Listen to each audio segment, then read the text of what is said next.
special guest today who will henceforth, Haley, which I don't believe is your birth name, right? It is. Okay, it is. Yeah. Well, it's her, I mean, she ditched her slave name and joined the Nation of Islam.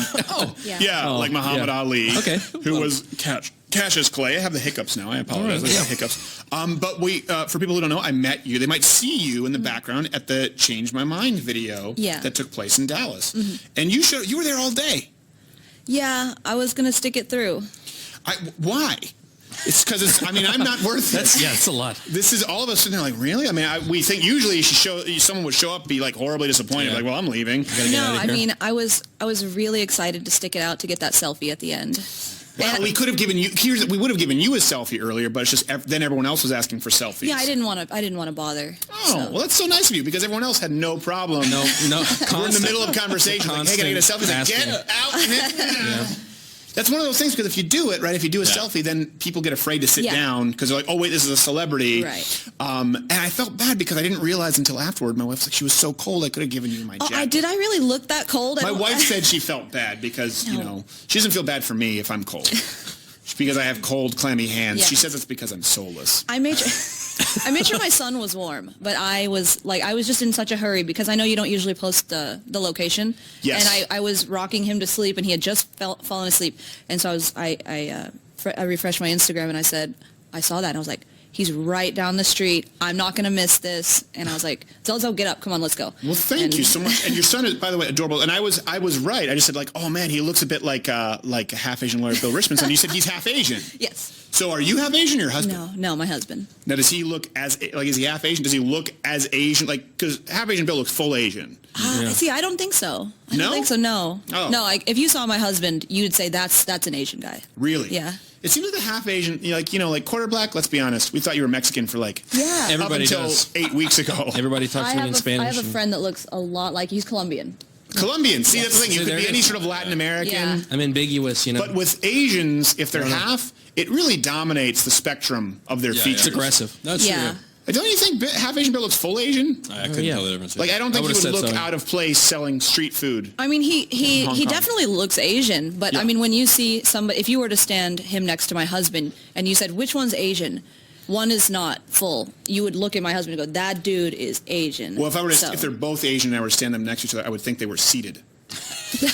But your son does look like he looks like Bill. And this is totally racist, but Asian babies, the most adorable babies. It's a walk-off. No, that's it's not even close. That's a fact. Why is that? I don't know. Why is it? They look like porcelain so pudgy, dolls. They're so cute. Dimples. It's the cheeks and it's the eyes. It really is. Yeah, it really is something where you're seeming like, oh, and I mean, you both got cute kids. They got some good qualities. But my gosh, if I were to, they don't stand up against an Asian baby though. I've decided if I'm going to adopt a child, it will be Asian for the cuteness or Kenyan because I want the Olympic money.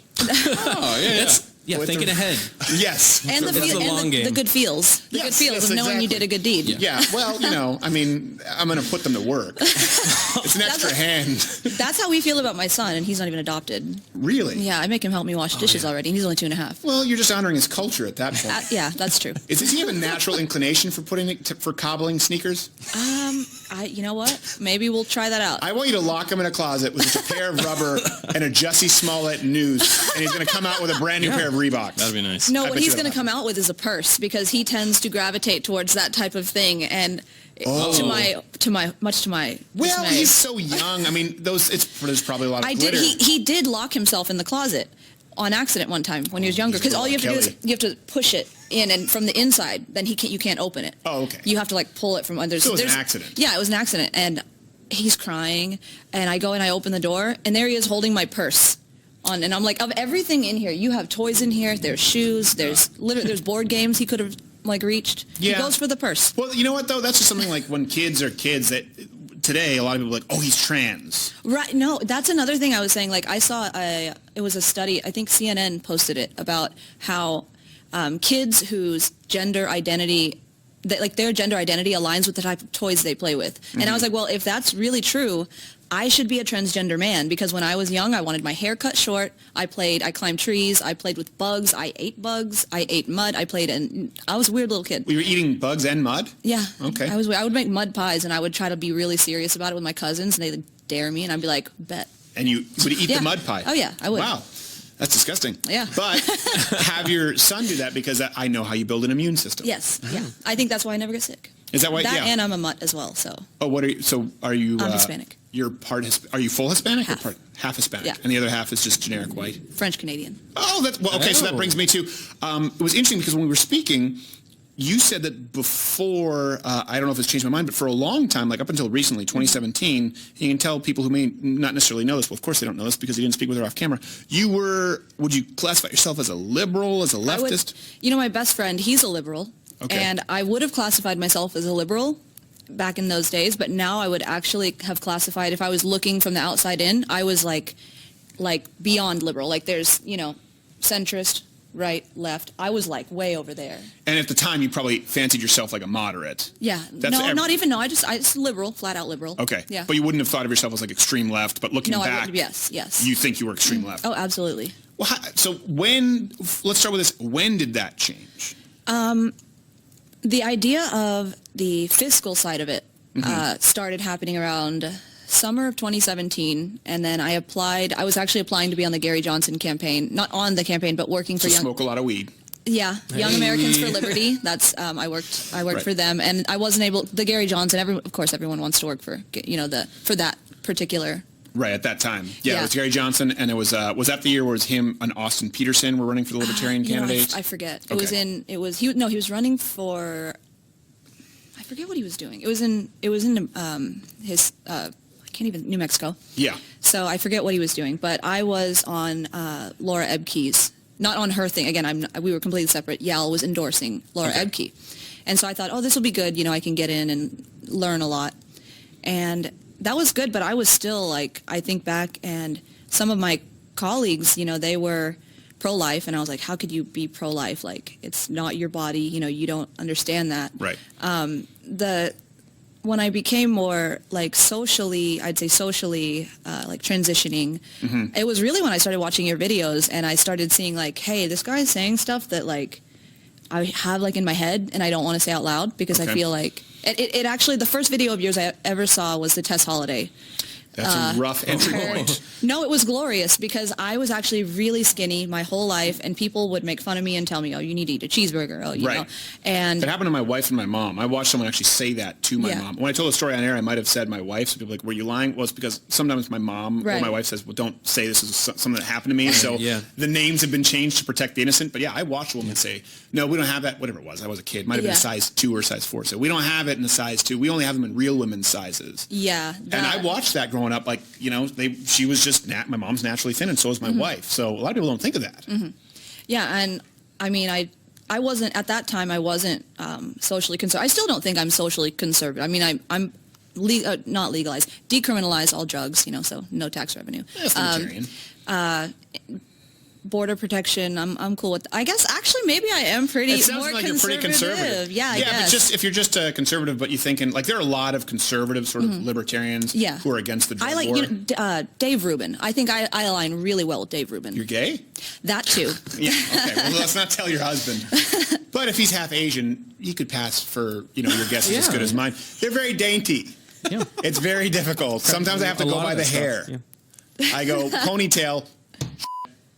Even then now. And then I return to Cosmos. I won't disagree, but he has a very chiseled. Does he? Yeah, he wouldn't make a pretty woman. So he's like the Harold and Kumar Asian, where he's good look. He's very, and by the way, Asians they did a study, people who were attracted to people of other races, Asians consistently came out on top. Actually, I should say Asian women. Asian men come out on bottom. I know. I've done an interview. Black men come out on top. Yeah. And black women tend to come out on bottom, and then white people never. We're just middle. Floating in the middle. Yeah. I've done an interview about this before with a good friend of mine, JT Tran. So he does a bunch of Asian. He's an Asian playboy. So we've talked about this extensively. Now he's an Asian playboy, or he's the Asian playboy. Really? Yeah. I would imagine there are quite a few. No, there's 3 billion of them. That's like his title.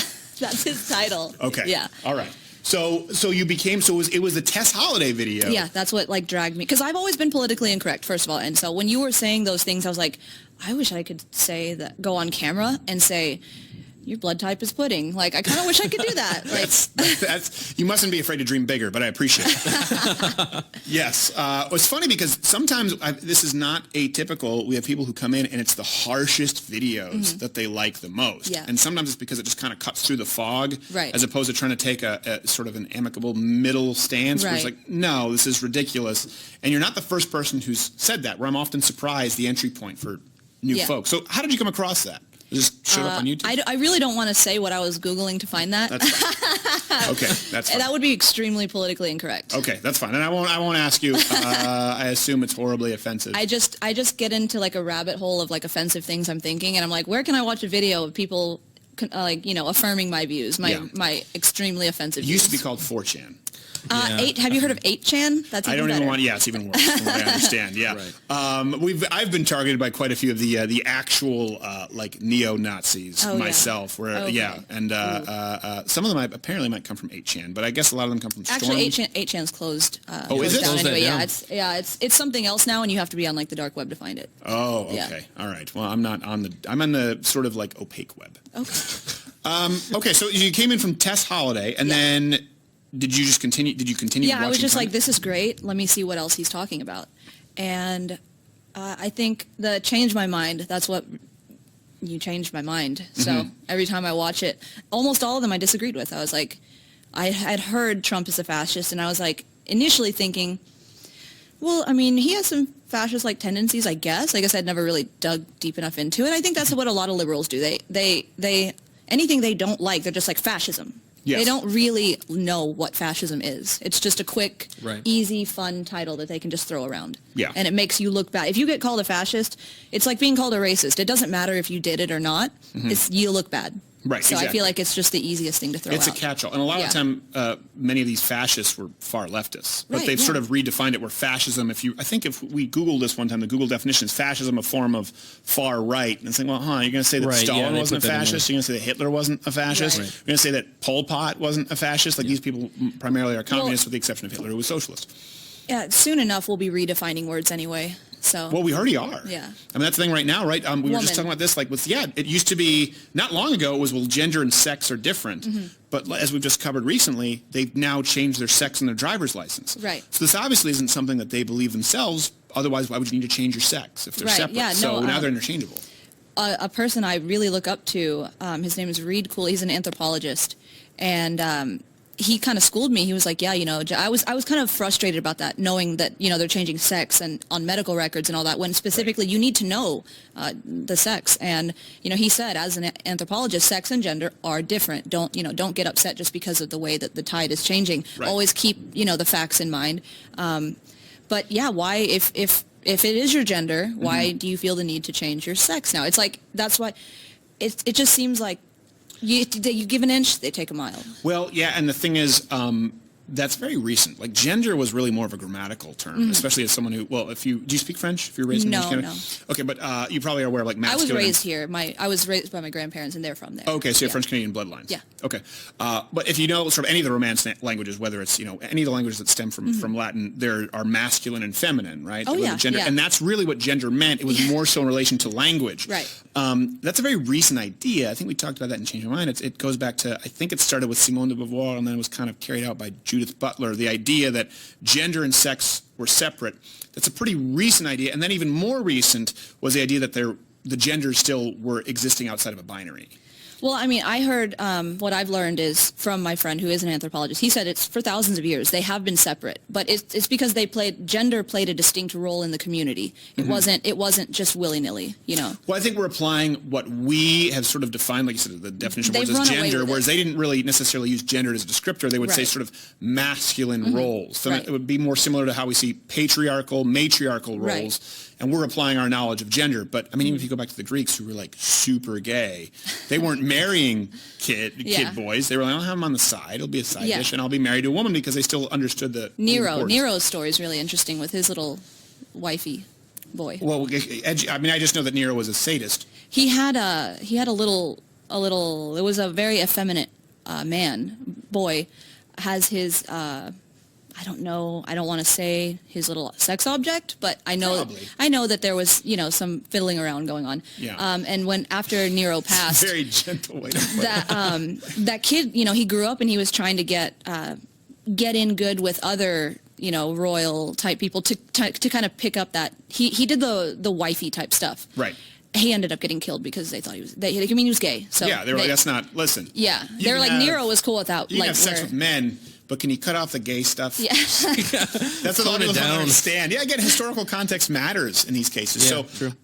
So you start kind of going down the rabbit hole of Tess Holliday. But something that struck me was you said you had become pro-life, and that's a big shift, especially when it's happened more recently. Right. And from what I understand, I mean, having met your son, so you were still pro-choice after you had your son. Yes. Often that's sort of a catalyst for people. Yeah. So no, I was pro-choice after still. So what changed there? I think really it was just I was disgusted with the answers that people were giving you. You were asking them point blank, when is it okay to kill this child? And I justified it as saying like, okay, well the heartbeat, we don't determine life based on heartbeat anymore. We do electrical like signaling in the brain, whatever that's called. But it just seems so irrelevant. It's like, that's a human. It's, it doesn't matter. And to see those women so flippantly just being like, doesn't matter. Like, And it's important too, I think maybe you made this, but a lot of people sort of compartmentalize where they see that, they go, well, that's just someone on the street. Right. They don't realize that's every single current member of the DNC running for president. None of them answered outside of Tulsi Gabbard when, there would be an appropriate time for a cutoff for abortions. Right. All of them said, well, it's not my position, effectively saying up until the head crowns. Yeah. And I think a lot of people, sometimes even some people that maybe you watch who are sort of more moderate or centrist, they consider themselves pro-choice, both with exceptions. They don't realize there is no party for them. Right. The Democrats don't want them. The Democrats want to be really clear. It used to be abortion, safe, legal, rare. Now it's on-demand, taxpayer-funded, up to 9 months period. Right. So that was a big, that stuck with you, the fetal chart. Yeah, for me, it was really the left aid itself there. I was going in there as a lefty on this topic, and I was like, wait, the left just flipped my left self. They did it. They did it themselves because they were so extreme. They just got too extreme. Like I probably would be pro-choice now if I hadn't seen your videos.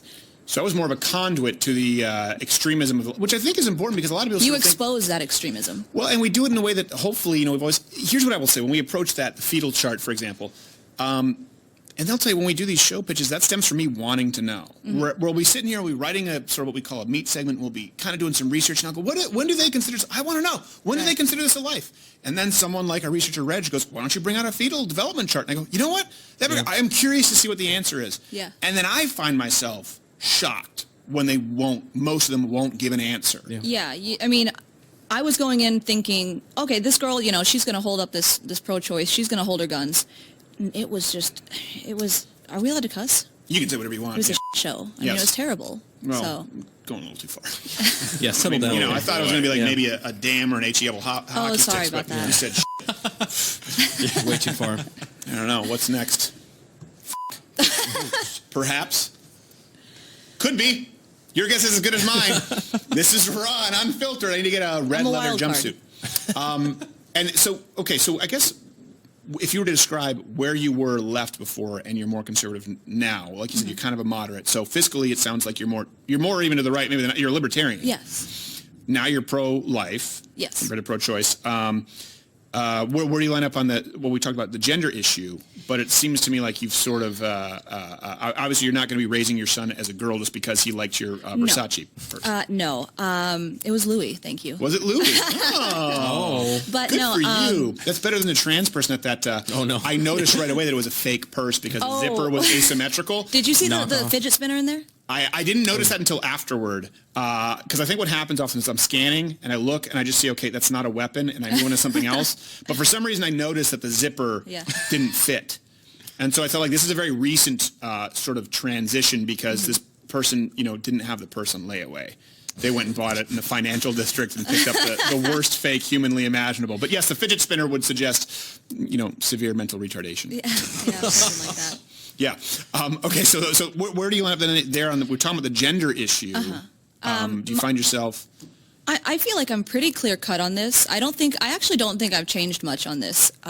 I've always been for basic human decency. I hate when people say, you're going to deny us our basic human rights. Like, no, I'm going to be civil to you. I mean, I've hired multiple transgender individuals, and I've actually, one of our employees, they were going through an episode, like very like anxiety type thing, and they were like, oh, I need to, I really want to start hormones, but they said, I don't have enough money.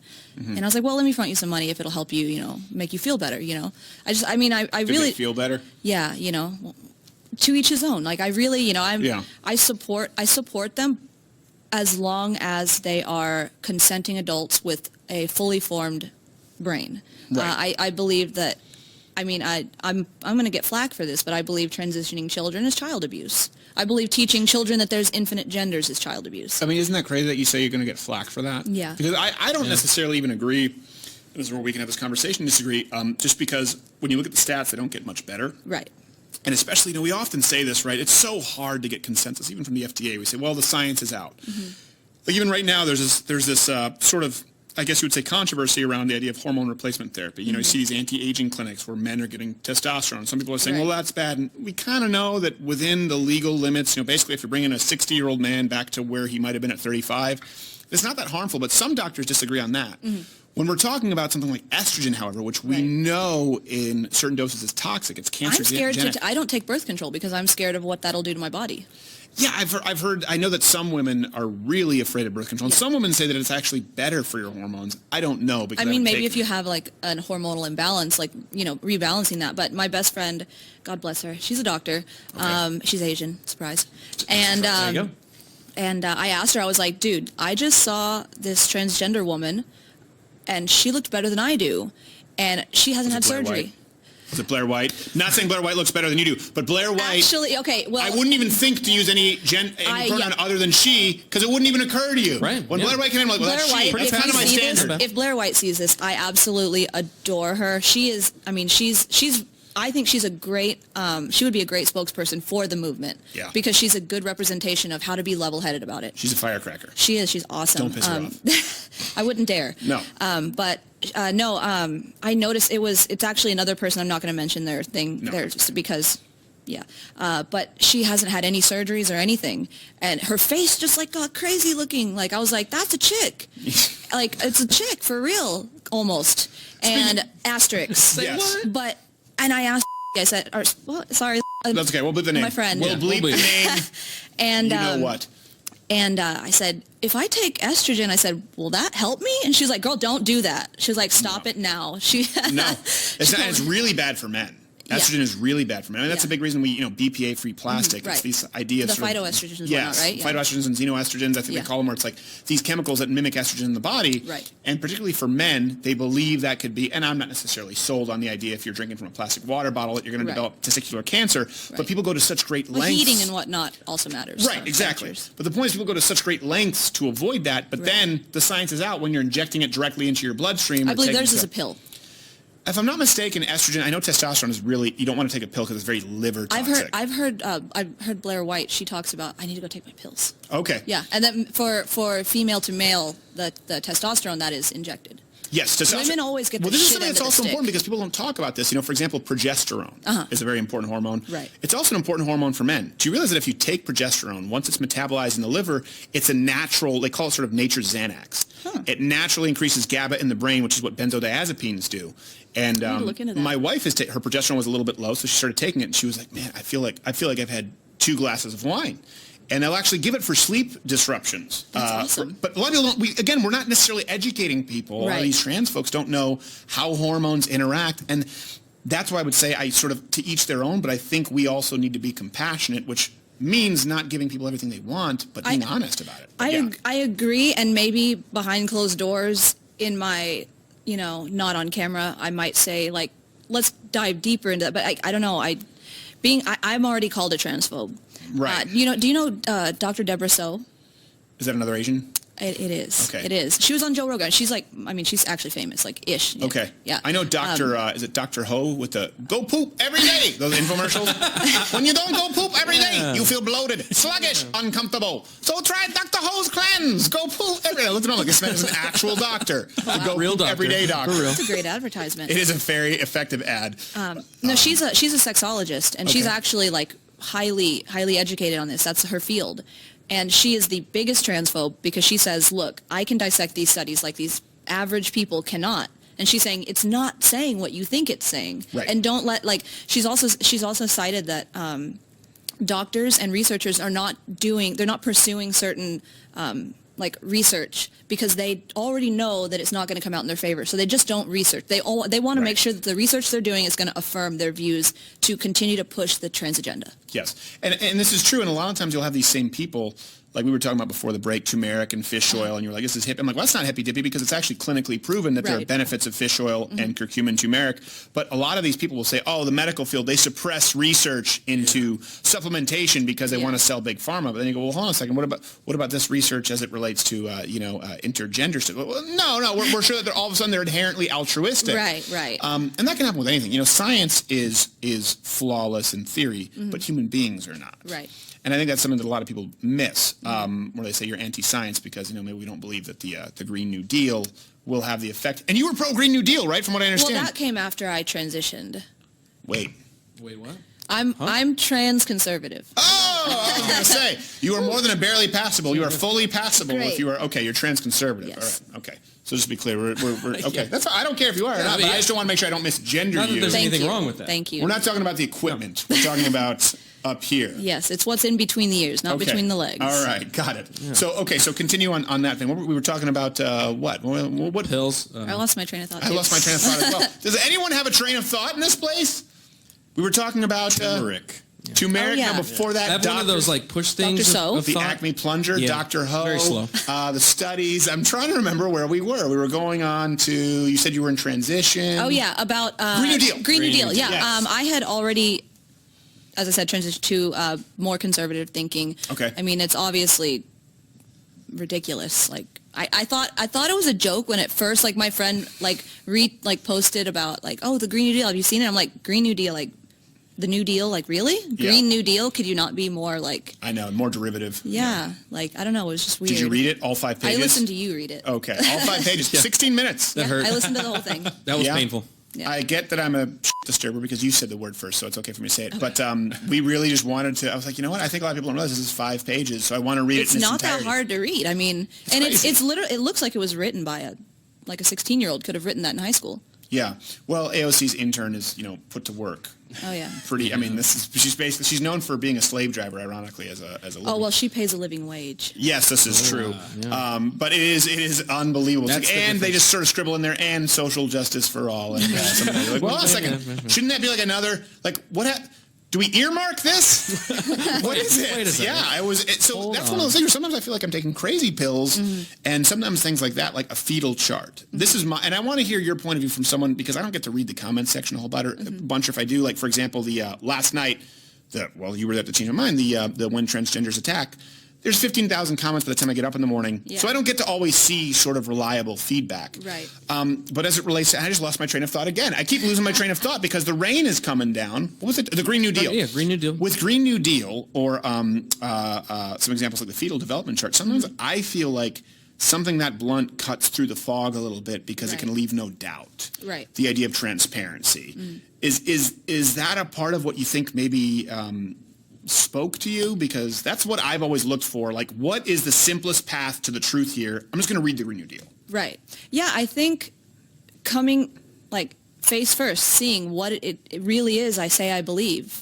And instead of fluffing it up, social justice for all the, they give you the talking points. And then you read it and you're just like, wait, this is ridiculous. Yes. That's how I feel about a lot of this, including this show. I go back. What was it you were telling me today about the Frank Luntz sketch? I'm like, what? Yeah. We did a Frank Luntz sketch for the Game of Thrones close? I'm like, did I write that? That sounds horrible. I've never seen Game of Thrones. Good Not for even you. a single episode. You're lucky. Don't do it. Yeah, you're lucky. It's basically, Skip it. how many seasons were there? 10? 9? It's like too many. It's basically like 8 seasons of will they, won't they, and then 9 seasons of you being bent over this table and piped. Yeah. It's almost as though they hate their viewers. Yeah, almost. Like at the end of it, they just screwed everybody. It's like an M. Night Shyamalan film, only had to go through 10 seasons of it. Yeah. It is just terrible. I was happy when I heard people like talking about the last episode, saying like, "Oh, what the hell do we watch this for? This whole thing." And I was like, "Thank God I didn't have to put myself through that." Yes, because I didn't want like another Breaking Bad where I didn't watch it when it was on. It is fantastic. Okay. And then afterwards, I was going, I can't believe I didn't watch this while it was actually being broadcast. I'm like, I wish that I had been a part of this. So then you fear that with every other show. You're like, Game of Thrones, everyone's into it. And you're like, I don't think this is going to be for me. And then you hear that everyone felt screwed. You're like, I'm so glad that you are upset with this. You find solace in other people's pain and misfortune. My pain. Did you watch it? You watched the whole... Yes, I watched the whole thing. I got super into it, and then they just screwed me in the end. Poor you. I'm sorry. Well, now you know what it's like for your brothers who look on the outside. That's how true. you feel on Makes the me inside. So going into 2020, then now that you sort of transition, who do you have someone who you're favoring? Yeah, I do definitely. Okay, I think I know. Yeah, you do. You do know. And by the way, I think you're biased because you know your husband. I actually met the guy. So, Andrew Yang, everybody. That is my guy. Yang That is my gang. guy. Does he look like King Louis from the Jungle Book in real life? You know what he looks like? Have you ever seen The Rescuers Down Under? Yes. You know the boy mouse? Yes. When he smiles, he looks just like him, and it's so cute. Oh, so Andrew Yang looks like a mouse. Like the Rescuers Down Look Under at a little mouse. hairless mouse. Not hairless, no. It's so cute. It's so adorable. So Just wanna hug all him. this being said, what draws you to Andrew Yang? For me, honestly, it's his authenticity. I do believe, and I spoke with one of the producers about this. They asked me, what about that $1,000 a month thing? I believe Andrew Yang when he says that he has worked out the math for this current economy, with data being more valuable than oil. And I firmly believe that if he becomes a nominee and he becomes president, if it turns out that in the economy that that is his presidency, the numbers don't run. I don't. He'll change it. I don't believe he's going to say, well, we're going to, I don't think that I think that he really genuinely just cares about, I think That's he just an interesting cares. point. He really does. And this is another thing I mentioned is, he is Asian American, and a lot of Asian American children come from immigrants.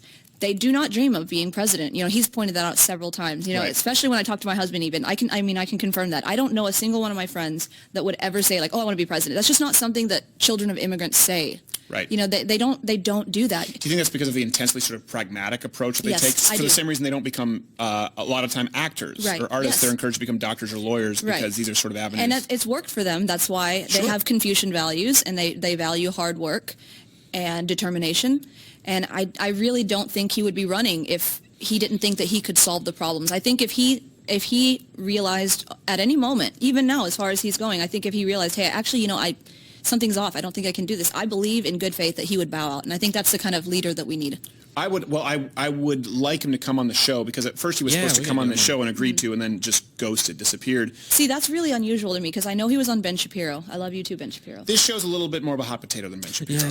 But Andrew Yang is really funny like that. I feel like there's got to be some other circumstances. I hope so, because I will say this, and I appreciate your point. The math doesn't work. And we can go into why the math, but that might bore people. We've done a whole segment on it. But I'm going to have to watch that. I do think the character point that you're making matters, that you see traits indicative of a character of a potential president who would change and adjust course. And I think there's some, I don't know that he would. I don't know him well enough. I do think there is some authenticity. I did really appreciate that, I just forgot it, Shane Gillis. When that happened with SNL, the Shane Gillis comments, that he came out and he said, listen, my wife and I watched it, and this is a comedian. You have to give him a little bit more leeway. It didn't come from a place of hate because... He's not a social justice warrior. No, that was... Right, yeah. But he is in the party. That's also what I think what is he interesting. only says that for political, to be he has to say those things. I don't believe the gun thing. I'm really pro 2A.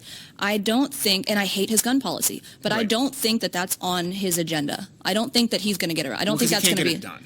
Well, yeah. So I think you're sort of separating between maybe what it is that he's running on versus what you can get done. Right. Because a lot of Democrats go, oh no, the corporate Democrats, Hillary Clinton. It's like, well, hold on a second. And Bill Maher actually made this point. It's a valid point. It does come down to not what you want to do, but what do you think you can actually get through. And I don't think Andrew Yang's obviously $1,000 stipend will get through.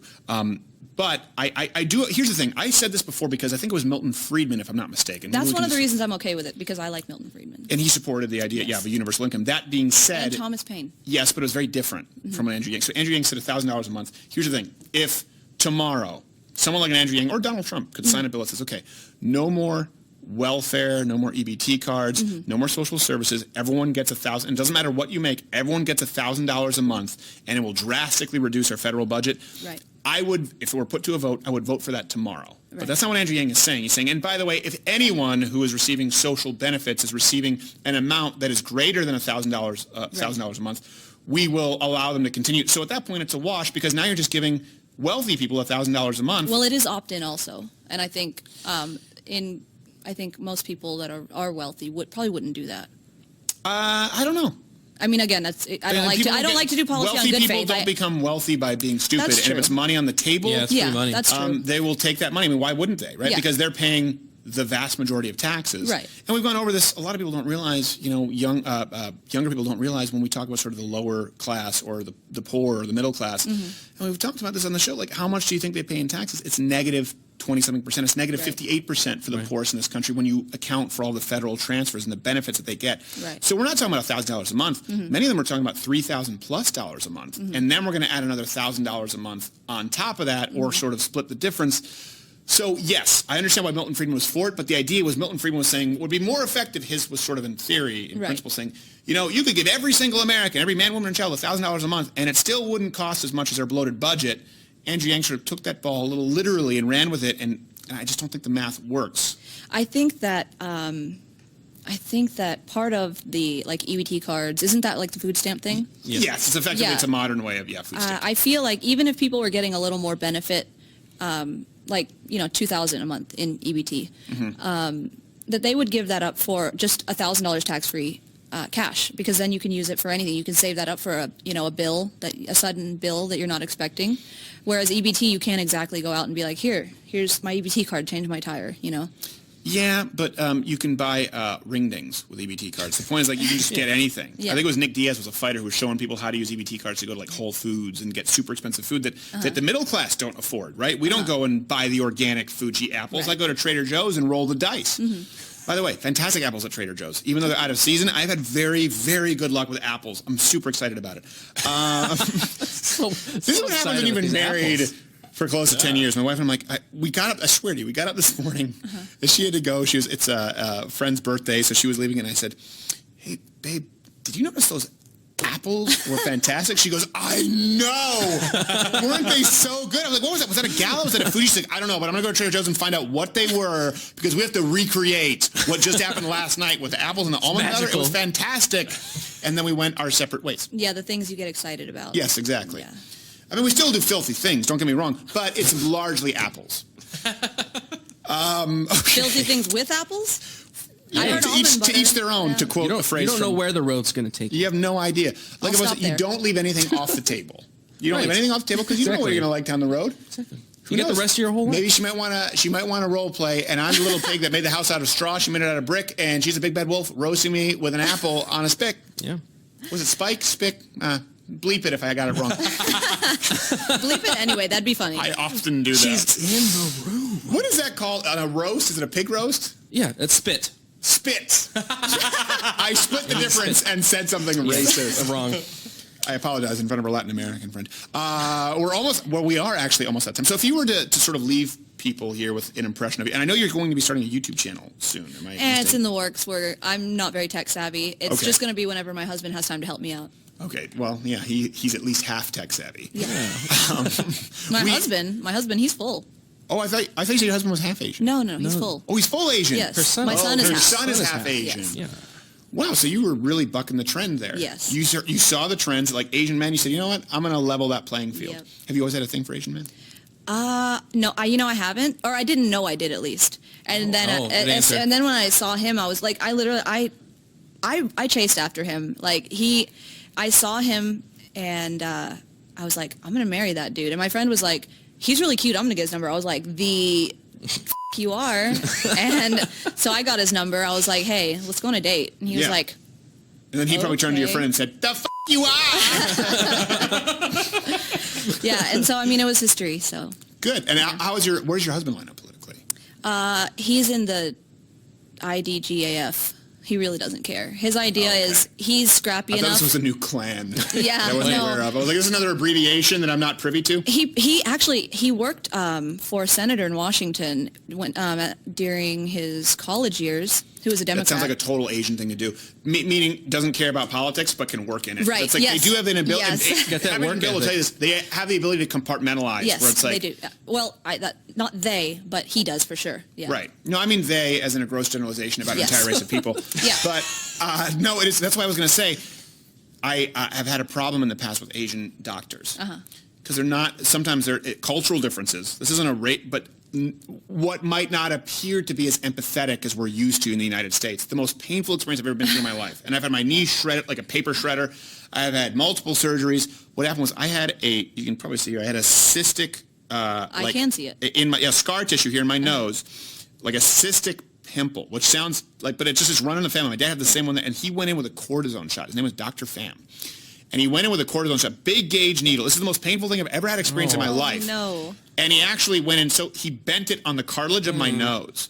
And he couldn't, when he was pulling it out, my nose was going like this because it was hooked. So think about like when you're a teenager, you have one of those pimples under the skin that hurts so bad, like you touch it and your eyes water. It's on my nose. And my dad will tell you, he was there and he could only see Dr. Pham. He's like, okay, we're putting the cortisone in the pimple. That's how he spoke. I was like, you're a robot. You have no soul. And my dad saw my hands clutching the little, deli paper. And he said it was really tough for him to watch. Yeah. And this was the only dermatologist available in the entire region where I was raised in Canada. I've heard that one of the, if it even makes the list, one of the reasons that Asian Americans become doctors, the last reason, if it's on the list, is for compassionate care. Okay. To help people. So job security. Money. Yeah. Money. Yeah. Job security. If I get SARS myself at the Toronto airport, I can have the antidote. Right.